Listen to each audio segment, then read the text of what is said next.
time I see you, realize how much I need you.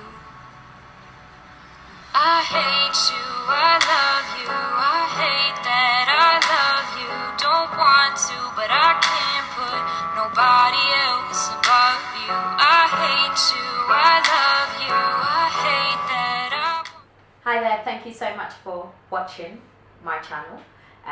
You are listening to Lush Angela, and this is the Crazy Cool Lush YouTube channel. Today I'm going to talk about the 3 things that you need to bear in mind when you are on your way to maintaining your weight loss journey. 1 is routine, 2nd is eating plan, and 3rd is challenges. So routine, what I mean by this, when you are working out, okay, and when you're planning your workout sessions and whatever that may be, aerobics, insanity, weight training, running, jogging, swimming, whatever you feel is suitable for yourself and for your plan, you need to have that workout session within your schedule. You shouldn't be doing your workout sessions outside of your schedule, because when you do, then it becomes a chore. So for me, morning is my best time. So I work out in the morning, and I usually tend to do it either first thing when I wake up, or I have my prayer time and then work out, depending on how I feel that day. But it's usually within the first 2 hours of when I've woken up. Working out is within that schedule. In whatever order it comes in, it's within that schedule. So I say the same for you. When you're working it out, let it fit in where it works best for you. If you're a morning person, find a way to make it fit in within your routine and your schedule for that day. And if your day is pretty much the same, then you can have a systematic way of planning your workout sessions. If not, then you kind of modify it according to what your plan is for the day. So if you're an evening person, I can't work out in the evening for the love of God. Like I can't do it. So I find I'm a morning person, it works best. If I try to work out in the evening, it's never gonna happen. I'm gonna find multiple excuses to not do it. So the point of finding a routine that works is that you avoid those multiple excuses. You avoid it feeling like a chore. So find where it works. Morning, afternoon, in the middle of your day, in the evening, dead in the night, or really early in the morning, wherever that is, let it work within your routine and your day-to-day plan. Because then, even though you don't enjoy working out, because best believe I don't enjoy working out, but because it fits in with my schedule, I kind of always feel good after, and I don't always feel like it's a chore. And that would be the tips that I would advise when you're planning your day-to-day plan and your workout sessions and whatever that may be. 2nd is eating plan, a good eating plan. Doesn't necessarily mean you have to go on a diet, but it means you need to be aware of the things that you're eating. If you're like me, who sometimes has a sweet tooth or sometimes has a thing for savory stuff, then make it a point to eat it within a certain time period. So I have a rule for myself. I try not to have carbs after 5, but I most definitely will not eat after 8 p.m. Majority of the time, I will not eat after 8 p.m. I try not to eat later than that, because I find that my body personally takes quite a long time to digest food. So, and also this seems to work best for me, and it's given me really great results in terms of I have IBS issues, irritable bowel syndrome. So I tend to get affected by various kinds of foods, and that seems to change every so often. And one of the symptoms for me with IBS is that I kind of tend to either feel very bloated and in the morning, and I have cramps, really cramps, like I feel like food is still within me and hasn't digested properly. So me eating before 8 p.m. allows my body to digest the food properly, and when I wake up, I don't feel clogged up anymore. I feel good. And I'm also trying to do the thing where I eating my carbs if I have to. If I want carbs, I try to eat them before 5. So if I want them within my dinner, I want to eat them between 5 and 6. I want to have eaten them and gotten them out of the way. So that's what's working for me.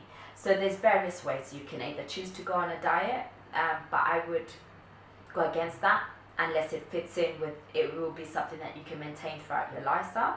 So the diet, I would say, is portion control, and just mind what you eat everything with moderation.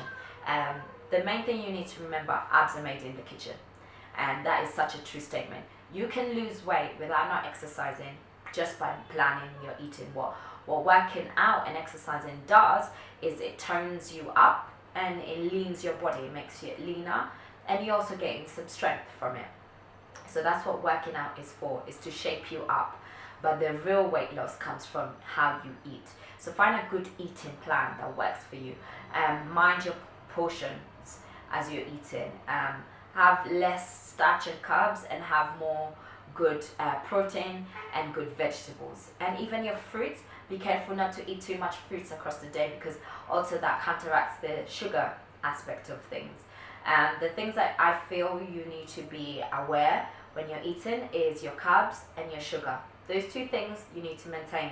You need to find a way to reduce them, either in your day-to-day. Have them if you must, but have them within moderation and not too much. And maybe choose a time period within your eating plan where it fits in more.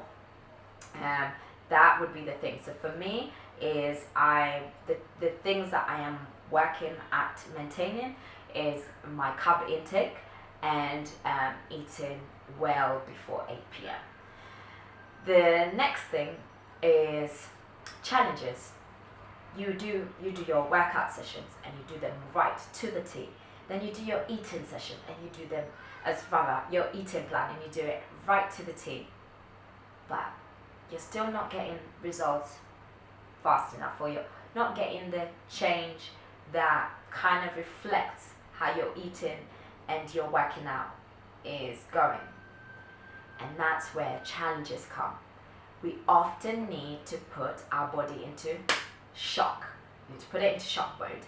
And you need to do something that your body has never experienced. Sometimes you might do some certain workouts and your body's kind of over that. So it's just like putting oil in a car.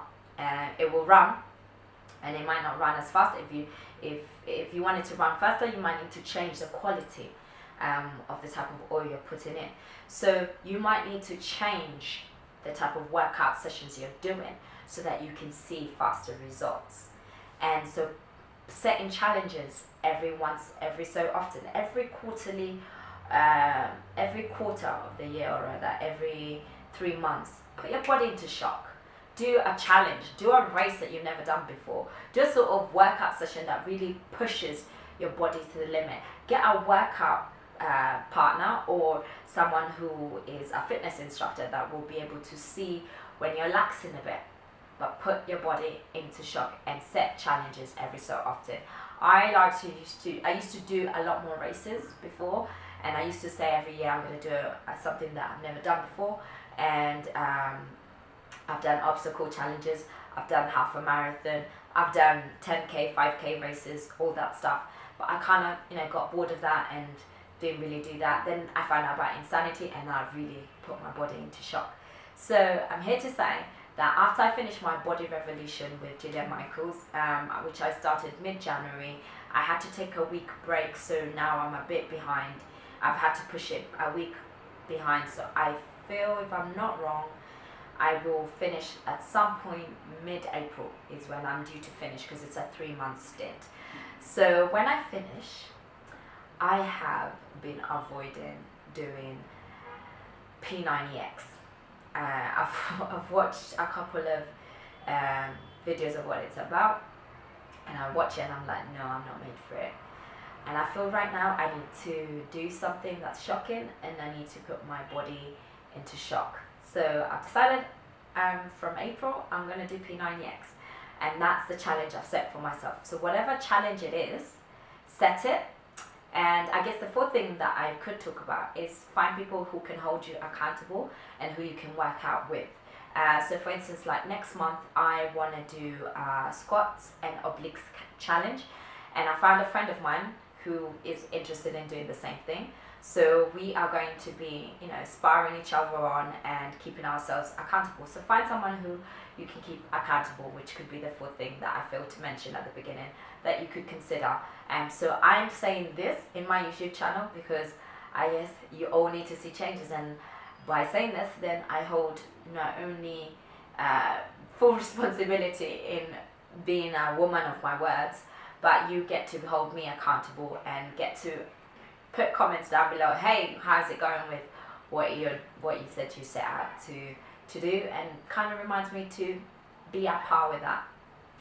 So far, I haven't weighed myself, so I don't know if I've lost any kgs and stuff, and I guess I'll know the next time. I'll probably find a place where I can weigh myself. I'll do that next month. But what I have seen is how my body's looking, and also like some of my clothes are fitting a little bit better. So I am seeing slight changes. I feel for me the first month has been kind of get back into shape kind of month, because I had relaxed a little bit. So my changes aren't really going to be extremely obvious, but I am feeling better and I'm enjoying getting back into routine. And so yeah, I'm excited in continuing forth in my journey. And thank you for being a part of this, and please share with me what else you're doing, any new workouts out there that will shocking, and maybe I can put them as my to go to, or like the next thing I will do after P90X. So yeah, I thank you for being here with me and sharing with me, and I look forward to sharing with you what the changes I will have experienced and the things that I think you should consider while you're on your healthy lifestyle journey. So do take care and subscribe to my channel if you haven't, and like this video and share your comments. Take care.